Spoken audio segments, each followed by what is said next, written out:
जेकबाबाद खां ख़बर शामिल कयूं पिया। Bureau chief Waseem Iqbal ji report मुताबिक़ जेकबाबाद JUI पारां विलादत मुस्तफ़ा कॉन्फ्रेंस ज़िलई अमीर डॉक्टर AG अंसारी जी सदारत हेठ जामिया तालीमुल क़ुरान पेचुआ फाटक जेकबाबाद में मुनक़िद थी, जंहिंमें मुमताज़ आलमन नात ख़्वान ऐं अवाम शिरकत कई।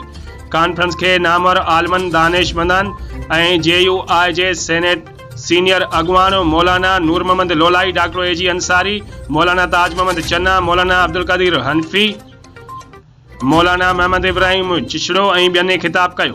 मुक़ररीन तक़रीरुनि में चयो त रबिउल अवल प्यारे पैगम्बर सल्लल्लाहु अलैहि वसल्लम जी विलादत जो बाबरकत ऐं मुक़दस महीनो आहे, जंहिं लाइ अल्लाह ताला काइनात जो वजूद बख़्शियो, जंहिंजी रोशन तालीमनि ऐं इख़लाक़नि सां दुनिया खे जहालत ऐं कुफ़र जी ऊंदाईअ खां परे कयो।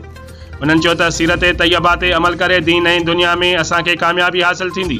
वधीक अशफाक़ अहमद संजरानी ऐं ॿियनि नात ख़्वाननि हमद ऐं नात ॿुधाया, जॾहिं त हाफ़िज़ मोहम्मद मूसा जखरानी ऐं ॿियनि हाफ़िज़ किराम जी तिलावत कलाम पाक सां मंज़र रूह पुरूर थी वियो। आख़िर में कॉन्फ्रेंस में करारदाद में मुतालबो कयो वियो त मुल्क में मुहम्मदी कानून नाफ़िज़ करे बुख, बदहाली, महांगाई, बेरोज़गारी ऐं बदअमनीअ जो ख़ात्मो कयो वञे ऐं सुख ऐं सुकून जो साहु खणी छॾियो।